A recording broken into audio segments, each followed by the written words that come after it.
จ้าคณะบัตรตาเมืองกุ้ยเตยเนาะเป็นเจ้าภาพมีดีใจหลายเท่าทุกสมัยของเราประเทศตามมาบ้านเกิดพวกเราเนาะครับเป็นคนเป็นคุ้นสูงสูงแล้วเนาะ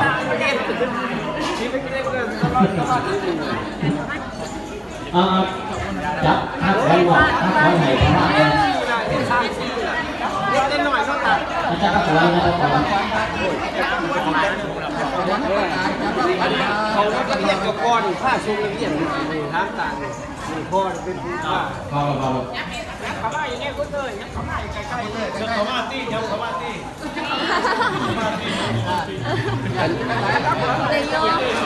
เธอจังสิอุ่นเธอจังสิเอ็นเทียนไม่ใช่สาวเคยจะข้ามเขาแม่ที่หลังเขาว่าเนี่ยจับตัวซักเขาว่านี่เจ้าตามเขาว่านี่ซักเขาซักเขาว่านี่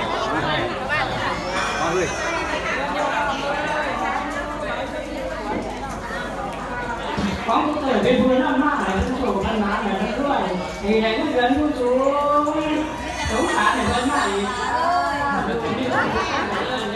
ร้องเพลงดังๆว่าจะร้องเพลงได้ไปได้บัตรได้บัตรต่อผู้เกิดเป็นผู้นำที่นะครับเนาะ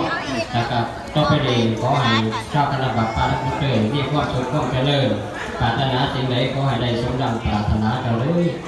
ให้คุณพระเสียรัตนาไตรหรือว่าสิ่งศักดิ์สิทธิ์ในจักรโลกนี้จะปกปักรักษาคุ้มครองเพื่อนให้เป็นลำด้วยเมื่อนาเห็นเพื่อนหาที่นี่ดีไหมนี่เป็นด้วยยิ่งขึ้นไปร้อยพันท่านเราด้วยครับเด้อสาธุนี่แหละจังน้ำร้านเขานั่งดูก็ได้เจ้า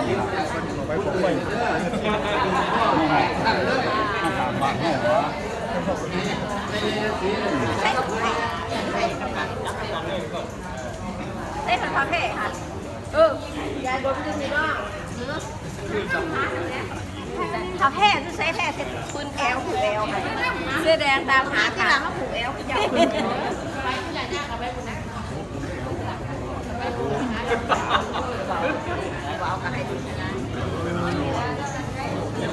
แล้วเขาก็เลยต้องต่อกันไปถึงร้านจบร้าน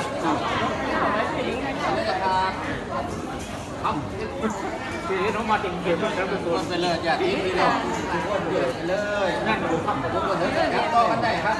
ต่อเลยเนี่ยเป็นเช้าหน่อยจริงๆไปต้องว่าเอาไปเลย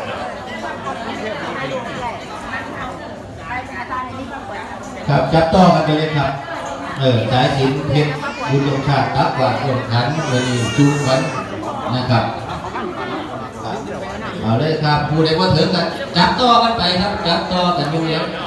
ส่วนสมถึงทุกคนครับถึงทุกคนครับมอบในที่ของภาพเป็น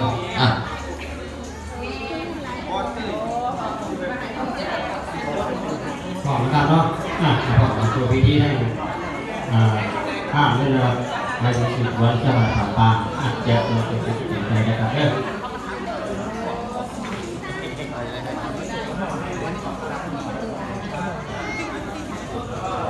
เดี๋ยวตัวนะครับจิตใจใจเย็นนะอิมินาสังฆาเวนะตังพุทธาภิพุทธยามา